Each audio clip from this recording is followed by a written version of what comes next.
Capítulo 15 del Evangelio de Marcos. Muy de mañana, habiendo tenido consejo los principales sacerdotes, con los ancianos, con los escribas y con todo el concilio, llevaron a Jesús atado y le entregaron a Pilato. Pilato le preguntó: ¿Eres tú el rey de los judíos? Respondiendo él, le dijo: Tú lo dices. Y los principales sacerdotes le acusaban mucho. Otra vez le preguntó Pilato, diciendo: ¿Nada respondes? Mira de cuántas cosas te acusan. Mas Jesús ni aun con eso respondió, de modo que Pilato se maravillaba. Ahora bien, en el día de la fiesta le soltaba un preso, cualquiera que pidiesen. Y había uno que se llamaba Barrabás, preso con sus compañeros de motín que habían cometido homicidio en una revuelta. Y viniendo la multitud comenzó a pedir que hiciese como siempre les había hecho. Y Pilato les respondió diciendo: ¿Queréis que os suelte al rey de los judíos? Porque conocía que por envidia le habían entregado los principales sacerdotes. Mas los principales sacerdotes incitaron a la multitud para que le soltase más bien a Barrabás. Respondiendo Pilato, les dijo otra vez: ¿Qué, pues, queréis que haga del que llamáis rey de los judíos? Y ellos volvieron a dar voces: ¡Crucifícale! Pilato les decía: Pues qué mal ha hecho. Pero ellos gritaban aún más: ¡Crucifícale! Y Pilato, queriendo satisfacer al pueblo, le soltó a Barrabás y entregó a Jesús, después de azotarle, para que fuese crucificado. Entonces los soldados le llevaron dentro del atrio, esto es, al pretorio, y convocaron a toda la compañía, y le vistieron de púrpura, y poniéndole una corona tejida de espinas, comenzaron luego a saludarle: ¡Salve, rey de los judíos! Y le golpeaban en la cabeza con una caña y le escupían, y puestos de rodillas le hacían reverencias. Después de haberle escarnecido, le desnudaron la púrpura y le pusieron sus propios vestidos y le sacaron para crucificarle. Y obligaron a uno que pasaba, Simón de Cirene, padre de Alejandro y de Rufo, que venía del campo, a que llevase la cruz. Y le llevaron a un lugar llamado Gólgota, que traducido es lugar de la calavera. Y le dieron a beber vino mezclado con mirra, mas él no lo tomó. Cuando le vieron crucificado, repartieron entre sí sus vestidos, echando suertes sobre ellos, para ver qué se llevaría cada uno. Era la hora tercera cuando le crucificaron, y el título escrito en su causa era: El Rey de los Judíos.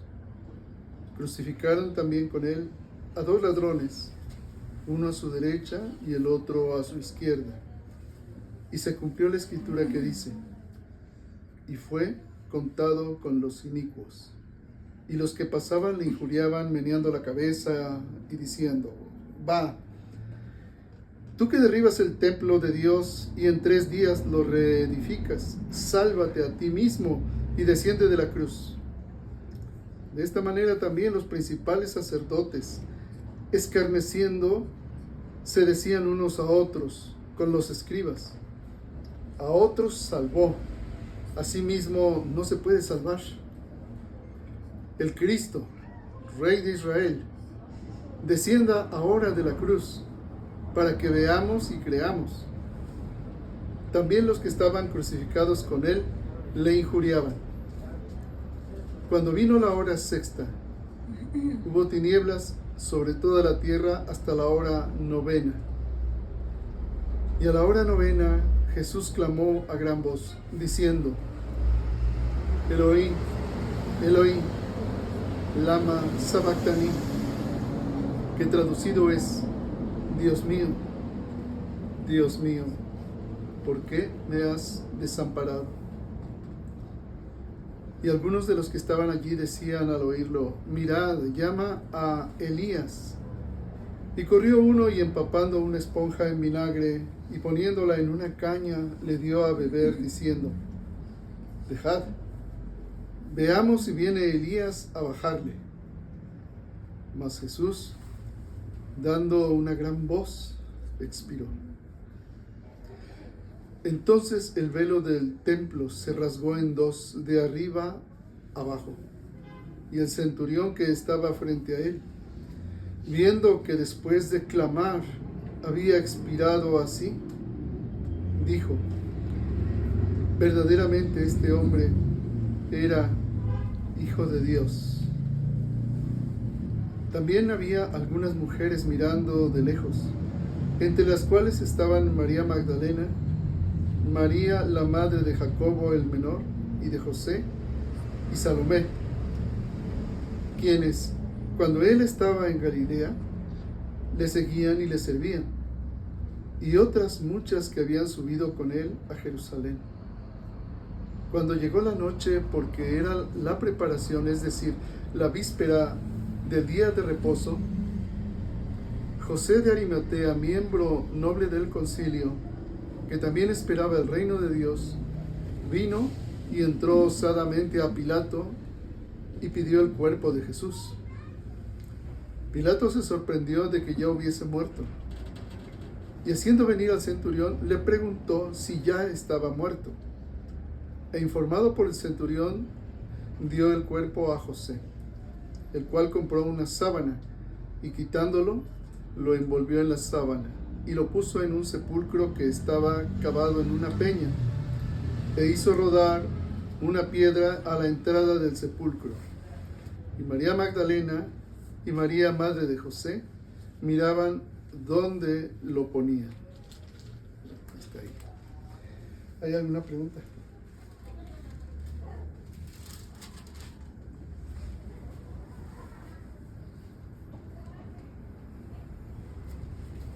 Bueno, voy a hacer algunos pequeños comentarios. Cuando dice en el verso 2, ¿eres tú el rey de los judíos? Respondiendo él, le dijo: tú lo dices. No es como muchos lo interpretan en nuestra cultura. Bueno, más o menos lo entienden así. Lo dices tú. Como si dijera: lo dices tú, no lo digo yo. No ese es el significado. Cuando le dice tú lo dices, es una forma en que así hablan los judíos. Es decir, así es, así como tú lo dices. Ese es el significado. ¿Sí? Esto es importante. Luego, Jesús no respondía, de modo que Pilato se maravillaba, se admiraba, pues. Se quedaba admirado de que no pronunciaba nada. Y luego dice: ¿quieren que le suelte al rey de los judíos? ¿Por qué es importante esto? Porque recuerden que conforme a los otros evangelios, si hubiese cometido algún delito que violentaba el derecho romano, sería un delincuente, pero realmente dice, son cosas de su ley, son cosas religiosas. Yo no veo ningún delito en él. ¿Se acuerdan? Por eso dice: ¿quieren que le suelte al rey de los judíos? Dice: porque conocía que por envidia le habían entregado los principales sacerdotes. Ahora, tomen en cuenta que ¿quiénes lo entregaron? En el verso 1 dice: tuvieron consejo los principales sacerdotes con los ancianos. Recuerden, los ancianos eran los terratenientes. Los escribas, la mayoría de ellos eran fariseos. Dice: y con todo el concilio. Toda la estructura religiosa de Israel condenó al Señor Jesús en un juicio injusto que se hizo de madrugada, a escondidas del pueblo, porque si bien es cierto que aquí en el verso 8 dice que vino la multitud y comenzó a pedirle que hiciese como siempre les había hecho, esta multitud no es la misma multitud que la multitud de su entrada triunfal en Jerusalén. No es la misma, porque recuerden cómo aquí mismo está diciendo que era muy de mañana. Muy de mañana. Todo el mundo estaba durmiendo. Estos que fueron eran de los que, como siempre, ¿no? Los acarreados, los que son comprados, ¿sí? Así que no era el grueso del pueblo, ni los que lo habían aclamado el día domingo. Entonces, aquí dice el verso 11, los principales sacerdotes, ¿quiénes son? El sumo sacerdote, ¿verdad? Que estaba tan corrompido que había 2 sumos sacerdotes puestos por el rey.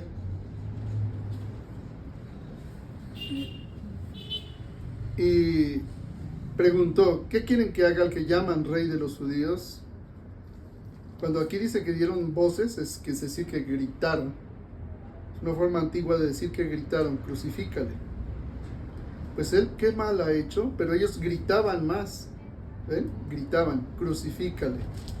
Entonces, siguiendo, uno de los fundamentos del derecho romano también es la tradición y la costumbre. Y siguiendo la tradición, la costumbre, le soltó a Barrabás. Barrabás significa hijo de papá. Fíjense qué nombrecito. Un hijo de papi, ¿no? Barrabás. Barrabás, hijo de papá. Entonces le azotó para que fuese crucificado. Y luego hay algo interesante que dice aquí.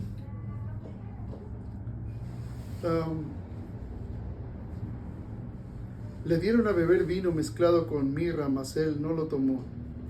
El vino mezclado con mirra tenía el efecto de disminuir el dolor en los condenados a muerte. Entonces, cuando el Señor Jesús se dio cuenta de que querían como anestesiarlo, lo rechazó. Fíjense qué tremendo, el Señor quería estar perfectamente consciente.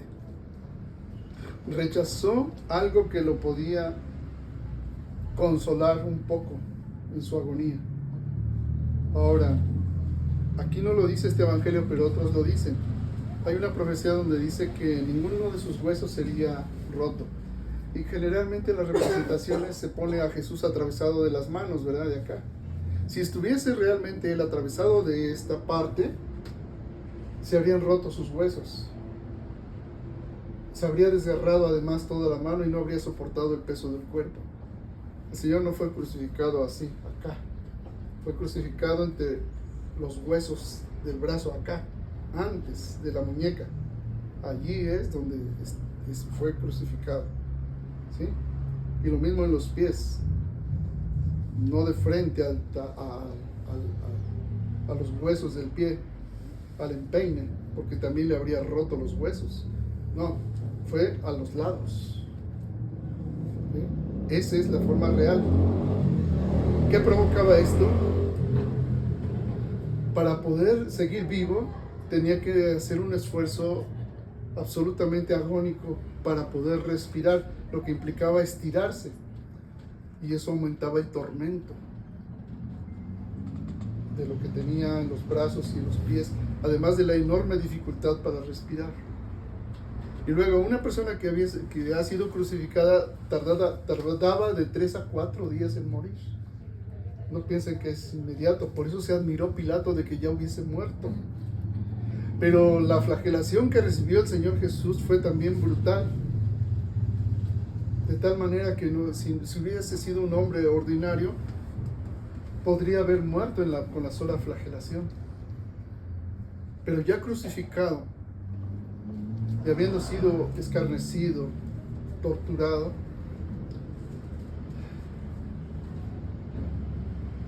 moriría lentamente, en 3 o 4 días. Pero el Señor ya estaba sumamente, dice la profecía de Isaías, por su llaga fuimos todos curados. Noten que dice por su llaga, no por sus llagas, porque todo el cuerpo del Señor era una llaga viva, todo, desde la cabeza a la coronilla hasta los pies, todo él era una llaga. Y pasó algo muy, muy tremendo. Fue crucificado con 2 ladrones que le ofendían, ambos. En los demás evangelios notamos que en algún momento uno de ellos le dijo al otro, ni siquiera porque estamos en el mismo tormento temes a Dios. Nada mal Nosotros estamos aquí porque es justo, pero este nada malo ha hecho. Señor, acuérdate de mí cuando estés en tu reino. Y el Señor le dijo, en verdad te digo que hoy estarás conmigo en el paraíso. Ahora recuerden, la Biblia no tenía comas, ni puntos, signos gramaticales, ni nada en el texto original. Así que podemos entenderlo así. En verdad te digo hoy, estarás conmigo en el paraíso. O también podemos entender, en verdad te digo que hoy estarás conmigo en el paraíso. ¿Por qué? Porque el Señor tenía que morir y descender a los infiernos, ¿verdad? Y estar 3 días y 3 noches en el seno de la tierra. Entonces, de ninguna manera hay algo equívoco para entender. En verdad te digo hoy que estarás conmigo en el paraíso. ¿Se dan cuenta? Esto es importante, ¿sí? Para entenderlo. Luego, dice aquí, a otro salvó, a sí mismo no se puede salvar. Y luego decían, que descienda ahora para que veamos y creamos. Y que es lo mismo que se repite hoy en día con cualquiera que dice que si de veras Jesús es Dios, que me lo demuestre. Es la misma actitud que muchos tienen todavía hoy en día, que me lo demuestre. Es decir, que Dios se someta a mí. Y fíjense cómo el Señor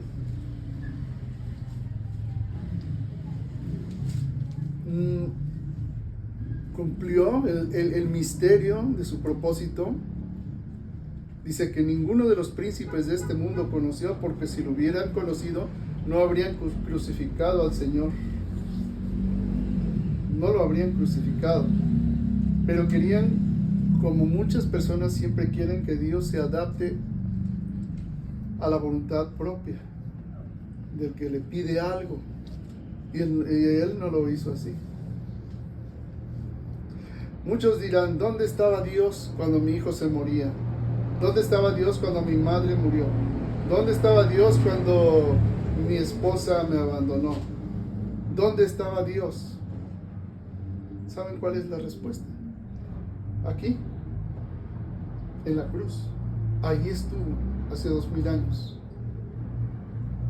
Allí estaba el Señor. Muchos dicen, ¿dónde estaba Dios cuando yo sufría esto o aquello? Pues aquí, en la cruz, hace 2000 años, allí está el Señor, para que 2000 años después, tú puedas tener vida, pases de muerte a vida, y puedas tener paz que sobrepasa el entendimiento. ¿Dónde estaba Dios? Allí estaba, allí estuvo. Esta respuesta es importante, hermanos. A los que dicen, ¿dónde estaba Dios? Aquí lo dice, en la cruz, en el lugar que a ti y a mí nos tocaba. Ahí está, ahí estuvo Dios. Esto es por lo que preguntan, ¿dónde estaba Dios, no? ¿O dónde está Dios? Bueno, no es que esté, ya estuvo. Ahí estuvo, en la cruz. Por ti, por mí, por todos. Y luego dice el verso 33, cuando vino la hora sexta, hubo tinieblas sobre toda la tierra hasta la hora novena. Esto es, hasta el mediodía. Jesucristo fue crucificado a las 9 de la mañana. 3 horas después, al mediodía, esa es la hora novena, a esa hora dijo, Eloí, Eloí, lama sabactani. Dios mío, ¿por qué me has desamparado? ¿O por qué me has abandonado? Y le volvieron a dar vinagre empapado en una esponja. Y decían, veamos si viene Elías a bajarlo. Y luego Jesús hizo algo que está en contra de lo que, pues dicen las leyes biológicas. Porque una persona que ha sido así, crucificada, pero Jesús además flagelado y luego crucificado, ni siquiera podía hablar, apenas podía respirar, no podía ni siquiera llenar sus pulmones. Así es que humanamente hablando es imposible que alguien grite en la cruz cuando está crucificado.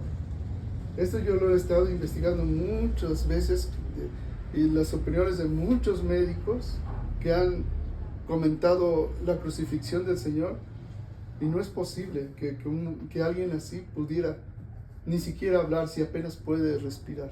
Pero claramente dice aquí que Jesús, dando una gran voz, expiró, un gran grito. Por eso el centurión que estaba al frente, viendo que después de clamar había expirado así, dijo: verdaderamente este hombre era hijo de Dios. Eso no lo podía ser un ser humano. Pero Jesús sí era humano, pero era un hombre perfecto. Y lo hizo en tu lugar y en mi lugar. Es algo que no se comprende. Es algo que no comprenden los que reclaman todavía de Jesús. ¿Dónde estabas cuando yo sufría esto? ¿Dónde estás ahora que estoy sufriendo esto? ¿Por qué no te manifiestas? Ya se manifestó hace 2000 años. Históricamente ya sucedió, lo declaran los evangelios y lo que le declaran sus propios enemigos, que en este caso las fuentes judías, que son sus enemigos, reconocen la existencia histórica de Jesús. Es más, reconocen los milagros que hizo. Los enemigos, no los simpatizantes, lo cual le da una gran fuerza al relato histórico sobre la verdadera existencia de Jesús. Pero cuando da ese gran grito, dice, el velo del templo se rasgó en dos, de arriba a abajo. Ahora yo les pregunto, ¿estaba la presencia de Dios en el lugar santísimo, en el templo, cuando Jesús estuvo en su ministerio? No. 400 años antes, la gloria de Dios se había levantado. Antes de que fuese destruido el templo de Salomón, recuerden que les leía al profeta Jeremías, ¿sí? Al profeta también Ezequiel, perdón. Se levantó la gloria de Dios del templo, y ¿hacia dónde se fue? Hacia la puerta oriental. ¿Y dónde se detuvo? En el Monte de los Olivos. ¿Dónde se detuvo el Señor Jesús? Un día antes, en el Monte de los Olivos. La profecía dice que la gloria postrera será mayor que la primera. Cuando llamó a Esdras y a todos los ancianos, los que vieron el primer templo, dice: no, este templo no es nada comparado con lo que nosotros vimos, porque dice la escritura que lloraban. Es decir, cuando se levantó el segundo templo, antes del templo de Herodes el Grande, después del exilio de Babilonia, el templo que se levantó era nada comparado con el templo de Salomón. Y el Señor dice: la gloria postrera será mayor que la primera. Pero la gloria postrera, recuerden, vino en velo de carne. Ya no fue la gloria de Jehová que venía en una gran nube y se levantó o se posaba sobre el templo, como cuando lo inauguró con Salomón. ¿Sí? Cuando Salomón inauguró el templo, dice que era tan espesa la nube de gloria que los sacerdotes no podían ministrar. Esa nube se levantó 400 años antes y se fue por el pecado de Israel, porque rechazaron a Dios una y otra vez durante siglos, a pesar de haber enviado profetas, y nunca hicieron caso. Ahora la gloria postrera llegó porque la palabra se hizo carne y habitó entre nosotros. La palabra, recuerden que, ¿por qué es la palabra? En griego es logos, que es también el verbo. Pero cuando en arameo estaban ellos estudiando las escrituras, ¿saben cuál era? Ahora sí que la palabra usada para no profanar el nombre de Jehová o Yahvé. ¿Qué palabra se usaba para enseñar que estaban refiriéndose directamente a Dios, al único Dios verdadero, a Jehová, a Yahvé, y no a otro Dios? La palabra en arameo era memra. Memra. Esa era la palabra. Y cuando el apóstol Juan escribe en el Evangelio, y la palabra se hizo carne y habitó entre nosotros, está diciendo, y la memra se hizo carne y habitó entre nosotros. Los judíos entendían perfectamente que estaba refiriéndose a Jehová. ¿Ven qué importante es esto? Es sumamente importante, porque a veces dicen, bueno, sí, la palabra se hizo carne, pero luego no sabemos que la palabra está refiriéndose, para no profanar el nombre sagrado de Dios y mencionarlo equívocamente, sustituyéndolo por palabra memra en arameo, que traducido al griego se puso logos, que traducido al español se traduce como palabra o verbo. ¿Ven? Qué importante. Así que la palabra en velo de carne, cuya gloria postrera fue mayor que la primera, dio un gran grito y expiró. En los otros evangelios dice, Señor, en tus manos encomiendo mi espíritu. Y bueno, aquí habla quienes estaban, los testigos que estaban de lejos, y Pilato se sorprendió que yo hubiese muerto. Informado por el centurión, dio el cuerpo a José. Ahora, muchos niegan que Jesús fuera realmente el que murió. ¿Saben cuál era la pena para un soldado romano que abandonaba su deber? La muerte sumaria. Pero no solo la muerte de él, sino la muerte de toda su familia y el quemar todas sus pertenencias. Cuando en los otros evangelios conocemos que estaba un centurión con la guardia romana cuidando la tumba donde murió el Señor Jesús, recuerden, se puso una gran piedra como de molino, dice, es una piedra redonda, un círculo de piedra bastante grande, de muchos cientos de kilos, yo creo que casi los 1000 kilos, y se rueda, así que no podía moverse como quiera. Pero además de rodada la piedra, se le ponía un sello con una barra de hierro, a ver quién la mueve, y cuidada por la guardia romana. Nos dice además los otros evangelios que cuando el Señor resucitó, los soldados cayeron como muertos. Vino un ángel y los soldados cayeron, pero el Señor salió y le dijeron al sumo sacerdote lo que había sucedido, y lo mismo lo dicen los evangelios. Digan ustedes que vinieron los discípulos y se lo robaron. O sea, ¿por qué lo menciona el evangelio así? Por lo ridículo que es. Quien no sabe historia, pues dice, no, pues Jesús fue robado el cuerpo y dicen que resucitó. Y la misma Biblia dice, y así se ha seguido este dicho hasta nuestros días. Pero la realidad, quien ha estudiado historia sabe que un soldado romano que abandona la guardia, la muerte es sumaria. La muerte de toda su familia y la quema de todas sus posesiones. Entonces, ¿qué pasó?